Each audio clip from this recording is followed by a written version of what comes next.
ಇನ್ನು ಬಿಜೆಪಿಯಲ್ಲಿರುವಂತಹ ಬಣ ಬಡಿದಾಟದ ಬಗ್ಗೆ ಪ್ರಿಯಾಂಕ್ ಖರ್ಗೆ ಮಾತನಾಡಿದ್ದಾರೆ. ವಿರೋಧ ಪಕ್ಷದಲ್ಲೇ ಒಂದು ವಿಪಕ್ಷ ಇದೆ ಅಂತ ಹೇಳಿದ್ದಾರೆ. ಬನ್ನಿ ಏನ್ ಹೇಳಿದ್ರು ಪ್ರಿಯಾಂಕ್ ನೋಡೋಣ. ಇವ್ರು ಬರ್ತಾರಂತ ವಿಜೇಂದ್ರ ಅವರು. ಈಗ ನಿನ್ನೆ ವಿಜೇಂದ್ರ ಅವರು ಒಂದು ಮೀಟಿಂಗ್ ಮಾಡಿದ್ರೆ ಅಶೋಕ್ ಅವ್ರು ಹೋಗಿಲ್ಲ ಅಂತಲ್ವಾ? ಮತ್ತೆ ಸೊ ನೋಡಿ, ಆಪೋಸಿಷನ್ ಒಂದಿದ್ರೆ ನಾವು ಏನಾದರೂ ಹೇಳ್ಬೋದಪ್ಪ. ಆಪೋಸಿಷನ್ನಲ್ಲೇ ಆಪೋಸಿಷನ್ ಇದ್ರೆ ಅಂದರೆ ನಾನು ಏನು ಮಾಡೋಕ್ಕಾಗ್ತದೆ? ಯಾರಿಗೆ ನಾವು ಉತ್ತರ ಕೊಡೋಕ್ಕಾಗ್ತದೆ? ನೋಡಿ, ಮೊನ್ನೆ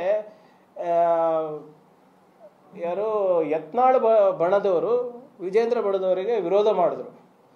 ವಿರೋಧಿ ಬಣಕ್ಕೆ ವಿರೋಧ ಮಾಡ್ಲಿಕ್ಕೆ ರೇಣುಕಾಚಾರ್ಯ ಅವ್ರು ಬಂದ್ರು. ಈಗ ನಾವು ಏನು ಮಾಡೋಕ್ಕಾಗ್ತದೆ ಹೇಳಿ ಅದರಲ್ಲಿ? The opposition is a joke in Karnataka, simple as that.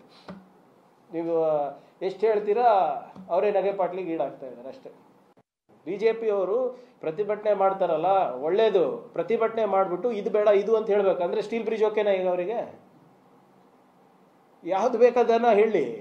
ಆಮೇಲೆ ಯಾವ ಬಣ ಪ್ರತಿಭಟನೆ ಮಾಡ್ತಾ ಇರೋದು ನೋಡಿ. ನಮ್ಗೆ ಇನ್ಮೇಲಿಂದ ನನ್ನ ರಿಯಾಕ್ಷನ್ ಇಸ್ ಬೇಸ್ಡ್ ಆನ್ ಯಾವ ಬಣದ ಪ್ರತಿಭಟನೆ ಮಾಡ್ತಾ ಇದೆ, ನೀವು ಯಾವ ಬಣ ಪ್ರತಿಭಟನೆ ಮಾಡ್ತಾ ಇದೆ ಅಂತ ಹೇಳಿ ಅದ್ರ ಮೇಲೆ ನಾನು ರಿಯಾಕ್ಟ್ ಮಾಡ್ತೀನಿ. ನೀವು ವಕ್ಫ್ ಅಂತ ಹೇಳಿದ್ರಿ ಸರ್, 2 ಬಣನೂ ಮಾಡ್ತೀವಿ. ಒಬ್ರು ಬೀದರು ಸೇರಿಲ್ಲ, ಒಬ್ರು ಚಾಮರಾಜನಗರ ಸೇರಿಲ್ಲ. ಹೌದಾ ಇಲ್ಲ? ನನ್ನ ವಿರುದ್ಧ ಪ್ರತಿಭಟನೆ ಮಾಡಿದ್ರು, ಗುಲ್ಬರ್ಗಾನೇ ಸೇರಿಲ್ಲ.